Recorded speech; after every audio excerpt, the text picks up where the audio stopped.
First time कर रहा हूँ, तो फर्स्ट टाइम विनय जी जैसे सुपरस्टार से काम कर रहा हूँ, ये तो बहुत अच्छा लग रहा है। तो ये भी एक रिस्पॉन्सिबिलिटी भी है। तो मैं साउथ से इधर आया हूँ, तो कैसे भी करके ये फिल्म सुपरहिट करना तो मेरा रिस्पॉन्सिबिलिटी है ऐसा बनाने के लिए। तो मेरा कोशिश तो मैं कर रहा हूँ और मेहनत कर रहा हूँ, तो बाकी पूरा सर के ऊपर है। बहुत अच्छी स्क्रिप्ट बनाया सर ने, और पॉलिटिक्स के ऊपर फिल्म बना रहे हैं। और कहीं ना कहीं ये जो स्क्रिप्ट है संतोष मिश्रा जी ने लिखा है ना? हाँ सर, संतोष मिश्रा जी ने लिखा है और सर ने लिखा है, और बहुत अच्छी स्क्रिप्ट बनाया है इन्होंने। 25 तारीख से हम लोग शूटिंग करने जा रहे हैं, और इसकी शूटिंग हम करेंगे आजमगढ़ में, और गाने उसके रिकॉर्ड हो रहे हैं। और आज उसकी गाने की कुछ रिहर्सल करने के लिए सर ने आज यहाँ पे रखा हुआ है। सरप्राइज़ मुझे मिला बाद में कि आप लोग भी आ रहे हैं, मुझे आइडिया नहीं था। हम तो रिहर्सल जान रहे थे कि रिहर्सल है, और ठीक है, अच्छी बात है, आप लोगों से भी मुलाकात हो। दिनेश जी, पॉलिटिक्स, आजमगढ़, निरहुआ, तीनों एक अद्भुत संगम है। आपने इस किरदार को बखूबी जो है जिया भी है, प्रैक्टिकल लाइफ में भी। जी, अभी भी आप आजमगढ़ में लोगों की सेवा कर रहे हैं। आपने तमाम, मुझे लगता है कि ये मेरा कर्तव्य है। मैं आगे कभी चुनाव लड़ूं या ना लड़ूं, मैं पॉलिटिक्स में रहूं या ना रहूं, पर अगर मैं वहां चुनाव लड़ने गया था और 3,60,000 लोगों ने मुझ पर भरोसा किया, 3,60,000 मुझे वोट मिले आजमगढ़ में गठबंधन के बावजूद, तो मुझे लगता है ये मेरी जिम्मेदारी है कि कम से कम ये जो 5 साल है, ये 5 साल तो मैं उनके बीच में रहूं और उनकी जो भी समस्याएं हैं वो मैं सुनूं। क्योंकि मुझे पता है, और मैं ये चुनाव से पहले भी कहता था, कि जिनके खिलाफ मैं चुनाव लड़ रहा हूं वो तो आपको देखने नहीं आएंगे, क्योंकि बड़े नेता हैं, उनके पास समय होगा भी नहीं। और ये झूठ भी नहीं था, उनके पास टाइम है भी नहीं आजमगढ़ के लिए। तो मुझे पता था कि मुझे समय देना पड़ेगा आजमगढ़ में, तो मैं दे रहा हूँ। मैं महीने में 2 बार आजमगढ़ जाता हूँ। आजमगढ़ में मेरी 10-15 लोगों की टीम काम कर रही है हर विधानसभा में, और वहाँ की जो भी समस्याएं होती है वो मुझ तक आती है, और मैं जो भी विभाग है, जो भी मंत्री हैं, जो भी अधिकारी हैं या मुख्यमंत्री जी, सबके पास वो चीज़ मैं पहुँचाता हूँ। और मैं इसको अपनी जिम्मेदारी समझता हूँ कि ये मेरी जिम्मेदारी है। और मैं ये भी कहता हूँ कि जब आज उत्तर प्रदेश में भारतीय जनता पार्टी की सरकार है, और देश में भी, केंद्र में भी भारतीय जनता पार्टी की सरकार है, ऐसे समय में अगर आजमगढ़ के लिए हम कुछ नहीं कर सकते, तो बाद में अगर मैं जीत भी जाऊं तो मैं वहां कुछ नहीं कर पाऊंगा। तो मुझे लगता है जो मैं कर सकता हूं वो भी कर सकता हूं, इसलिए मैं वहां लगा रहता हूं। आम्रपाली जी, आप बताना चाहेंगे फिल्म के बारे में? आपको बताया गया होगा स्क्रिप्ट, किस तरह की भूमिका है आपकी? जी, मेरा रोल बहुत ही अच्छा है। अभी डिटेलिंग पर हम काम कर रहे हैं, मैं और सर बात करेंगे। बट मैं हमारे डायरेक्टर सर के बारे में ये कहना चाहूँगी कि बहुत ही विजनरी है, और जो 1 लाइन जो मैंने सुनी है, जो कहानी सुनी है, आई एम श्योर कि दिनेश जी और हमारी पूरी टीम अपना काम बहुत अच्छे से करेगी, और हमारी फिल्म का जो फाइनल प्रोडक्ट बनेगा वो बहुत शानदार बनेगा। जी, दिनेश जी, आप जैसे पॉलिटिक्स का हिस्सा है, एक ऐतिहासिक फैसला पास हुआ है 370 को लेकर, कुछ कमेंट करना चाहेंगे इस पर? बिल्कुल, मुझे लगता है कि ये ऐतिहासिक फैसला है, और इसका इंतज़ार हम सबको था, क्योंकि चुनाव से पहले ये वादा किया भी गया था 370 हटाएंगे। तो किसी को भरोसा नहीं होता था, मुझे खुद भरोसा नहीं था कि ऐसा हो पाएगा, पर ये जब हुआ है तो बहुत अच्छा लग रहा है। क्योंकि जम्मू कश्मीर जो हमारे देश का अटूट हिस्सा है, वहाँ भी अब लोगों को, जो वहाँ के रहने वाले लोग हैं, उनको राजनीतिक रूप से भी और हर तरीके से उनको वो अधिकार मिल पाएगा जो भारत के अन्य राज्यों को मिलता है। क्योंकि अभी तक उनको नहीं मिल पा रहा था, वो लोग बहुत वंचित रह जाते थे। अब मुझे लगता है कि वो सारी सुविधाएं और तरक्की भी जो है वो वहाँ पे होगी। और जिस तरह से हमारे देश के गृह मंत्री जी ने, श्री अमित शाह जी ने लोगों का आह्वान किया, जिस तरह से हमारे प्रधानमंत्री जी ने, श्री नरेंद्र मोदी जी ने सभी लोगों का, फिल्म के लोगों का भी आह्वान किया कि आप आइए जम्मू कश्मीर में और शूटिंग कीजिए। एक समय ऐसा आ गया था जब लोग वहाँ जाके शूटिंग करने में डरने लगे थे, माहौल ख़राब हो गया था, पर हमारे देश की सरकार जो है वो पूरी तरह से वहाँ कानून व्यवस्था भी दुरुस्त कर चुकी है और अब हम लोग भी जाके वहाँ अच्छी शूटिंग कर पाएंगे।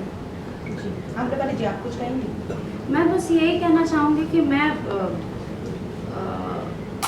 एज एन इंडियन मुझे बहुत अच्छा फील हुआ उस दिन, क्योंकि हम सबको जो राइट्स मिलते हैं as citizen of our country, अगर कोई भी बच्चा या कोई भी इंसान उस राइट्स से दूर रहता है और उसे वो सारी चीज़ें नहीं मिलती जो उसे इस देश का नागरिक होने पर मिलनी चाहिए, तो वो अच्छी बात नहीं है। अब मुझे लगता है बहुत ज़्यादा डेवलपमेंट होगा वहाँ पर और लोग बहुत अच्छी खुशहाल ज़िंदगी वहाँ पर जी पाएंगे, तो इस चीज़ की वजह से सच में मुझे बहुत खुशी है। दिनेश जी, 15 अगस्त आ रहा है, देश के जाबाज सैनिकों को लिए क्या कहना चाहेंगे जिनकी बदौलत आज हमें आप प्रेस कॉन्फ्रेंस कर रहे हैं? जी, मैं यही कहना चाहूँगा कि हमें गर्व है अपने देश के सैनिकों पे, जो इस देश के लिए हमेशा तैयार रहते हैं। और मैं अच्छा कहीं ना कहीं मैं भी अंदर से सैनिक ही हूँ और मैं चाहता भी था फौज में जाना, नहीं जा पाया, हाइट कम पड़ गई। मैंने एनसीसी किया था इसीलिए पढ़ाई के वक्त कि मैं फौज में जाऊंगा, मेरा बड़ी इच्छा थी मेरी। फिर भी मेरे घर से काफ़ी लोग हैं फौज में, तो मैं बहुत प्राउड फील करता हूँ अपने सैनिकों के ऊपर जो हमारे देश की सीमा की रक्षा करते हैं और उनके वजह से जो है दुनिया में किसी की हिम्मत नहीं होती है कि हमारे देश की तरफ आंख उठा के देखे। जब जब किसी ने हमारे देश के ऊपर आंख उठाने की कोशिश की है, हमारे देश के जवानों ने उनको ऐसा मुंहतोड़ जवाब दिया, चाहे वो कारगिल हो, चाहे वो 65 हो या 72 हो। जब भी हमारे देश के ऊपर किसी ने नज़र उठाई तो उसको दौड़ा दौड़ा के और लखेद लखेद के हमारे सैनिकों ने मारा और इस वजह से हम जो है सुरक्षित हैं और हमारा देश जो है हमेशा ऐसे ही हमारी आज़ादी बनी रहेगी जब तक हमारे देश के वीर सपूत जो है अपने भारत माता के लिए हमेशा अपना सर्वस्व निछावर करने के लिए तैयार रहेंगे। और इसके अलावा भी कोई नेचुरल कैलामिटीज़ भी अगर आ जाए, अभी हम इतने वीडियोस देख रहे हैं, इतनी सारी चीज़ें देख रहे हैं हम लोग, कोई नेचुरल कैलामिटीज़ भी आ जाए, कहीं बाढ़ आ जाए, कहीं लैंडस्लाइड्स हो जाए, वहाँ पे भी हमारे फौजी हमेशा पहुँच जाते हैं सबकी मदद करने के लिए। तो हम तो उनको जितना थैंक्स बोले उतना कम है। बाकी सब प्रोफाइल्स तो सिर्फ जॉब होती है, लेकिन ये जॉब प्रोफाइल नहीं, ये सच में फीलिंग है जो फौजी के लिए जो हम रिस्पेक्ट रखते हैं वो एक्स्ट्रा ऑर्डिनरी। जी धीरज जी, बाहुबली फिल्म के कोरियोग्राफर भी आपके साथ बैठे हैं, प्रेम जी, उनके बारे में कुछ कहेंगे? जी, मेरा सौभाग्य है, मुझे जैसे ही जितेंद्र सर ने बताया कि सर जो है गाना हम लोग के साथ करेंगे तो मुझे बहुत खुशी हुई, क्योंकि हम सब की फेवरेट मूवी है बाहुबली और इतनी बड़ी मूवी के इतने बड़े कोरियोग्राफर हैं और सर ने अगर हम लोगों को एक मौका दिया है कि हम उनके साथ काम कर पाएंगे तो ये सौभाग्य है हमारे लिए, हमारा सम्मान है। तो जी दिनेश जी, हाय। जी। मैं ये कह रहा था कि जिस तरीके से आपने देखा बीजेपी सरकार लगातार एक के बाद एक फैसले लिए जा रही है, आपको लगता है कि राम मंदिर का फैसला भी अब अचानक ही हो जाएगा और हमें सरप्राइज मिलेगा? होना ही चाहिए। मुझे लगता है कि ये अयोध्या का और ये भगवान श्री राम का ये अधिकार है। जब आम नागरिकों को अधिकार मिल रहा है तो भगवान जी को तो मिलना ही चाहिए और बनेगा। मुझे लगता है 100% मंदिर बनेगा। हाँ, ये बात अलग है कि ये मामला कोर्ट में है और कोर्ट जो फैसला लेने के लिए तैयार भी है, जितनी जल्दी फैसला आएगा। और मैं ये नहीं कहता हूँ कि किसी एक पक्ष में ही फैसला आए, वहाँ ऐसा जो है हमारी कोर्ट ऐसा फैसला करेगी कि ना हिंदुओं को कोई प्रॉब्लम होगी, ना ही हमारे मुसलमान भाइयों को प्रॉब्लम होगी। आस्था है तो ठीक है, आप हिंदुओं की भी आस्था बनी रहे, मुसलमानों की भी आस्था बनी रहे और बीच का कोई रास्ता निकलेगा, मंदिर तो बनेगा, इसमें कोई दो राय नहीं। आपने अभी बाहुबली की बात की, एक आपकी भी फिल्म आ रही थी महाबली, जिसके शूट पर हम आए थे, कब तक बन के तैयार होगी कुछ बताना चाहेंगे? हम लोगों ने उस फिल्म का जो है प्रोमो शूट किया था। उन्होंने हमको जो जानकारी दी थी कि हम प्रोमो शूट करेंगे और उसके बाद उस पर काम करेंगे। काफ़ी बड़ी फिल्म है, तो उस पर वो लोग वर्क कर रहे हैं। उसके प्रोड्यूसर जो है रमेश व्यास जी और उसके डायरेक्टर फिरोज इकबाल बख्श जी, वो स्क्रिप्ट पे काम कर रहे हैं। जितना जल्दी वो लोग मेरे तक स्क्रिप्ट लेके आएंगे हम शूटिंग पे जाएंगे उसकी। जी अम्रपाली जी, रक्षाबंधन आ रहा है, क्या तैयारियां हैं? अरे हमारी बहुत सारी तैयारी थी। हम सब भाई बहन वो सब टिकट्स विकेट्स सब कुछ हो गई थी, और फिर वहाँ पे पता नहीं कुछ रोडवेज ब्लॉक हो गए हैं या कुछ तो प्रॉब्लम हुई है वहाँ पर, वो सब कैंसिल हो गया है। लेकिन कोई बात नहीं, हम भाई बहन जहाँ रहेंगे वहीं पे पार्टी करेंगे और बहुत एंजॉय करेंगे। एक दूसरे के साथ रहना ज़रूरी है।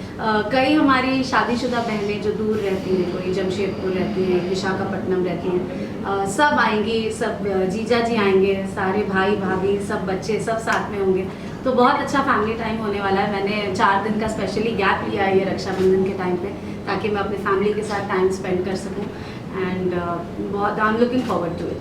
दिनेश जी, एक रक्षाबंधन से ही आपसे रिलेटेड है, आपकी बहनों ने कभी ऐसा फनी आपसे डिमांड की है राखी बांधने के बाद कि आप बहुत अच्छे सिंगर हैं तो भैया मुझे गाना सुनाइए?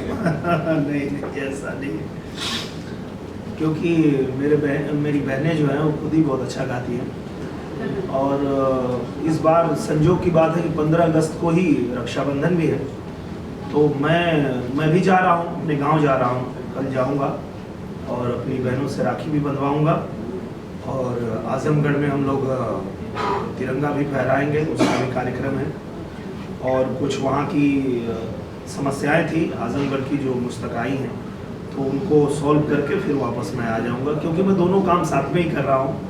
मैं जाके बीच में जो भी 15 दिन में वहाँ की समस्याएं इकट्ठा होती हैं वो सब ले करके और उसको सॉल्व करवा के फिर मैं आ जाता हूँ यहाँ शूटिंग करने। रवि किशन साहब ने जो है बहुत ही अच्छी अपनी उपलब्धि मतलब अपने लिए बहुत इजी वे कर लिया है।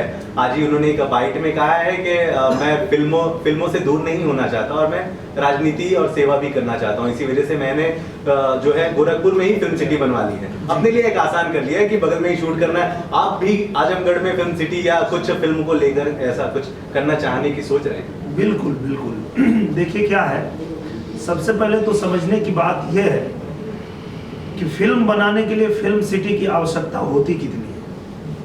हम जो फिल्म बनाते हैं भोजपुरी फिल्म, उसमें एक घर चाहिए, एक सड़क चाहिए, एक खेत चाहिए, खलिहान चाहिए, गांव चाहिए, स्कूल चाहिए, जो हमको आजमगढ़ हो या गोरखपुर हो या बलिया हो ऐसे ही मिल जाते हैं।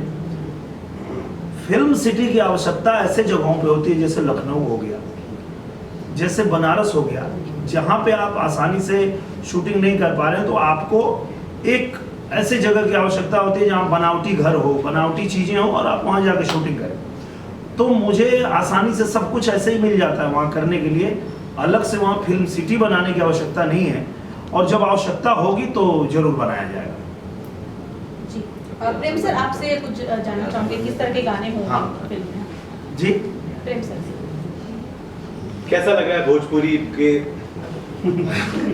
कैसा लग रहा है आपको भोजपुरी का गाना आप कोरियोग्राफ करेंगे वो भी भोजपुरी के सुपरस्टार के लिए? कोई बात नहीं सर, आप तेलुगु में बोल सकते हैं। I'm Dinesh ji and all the team.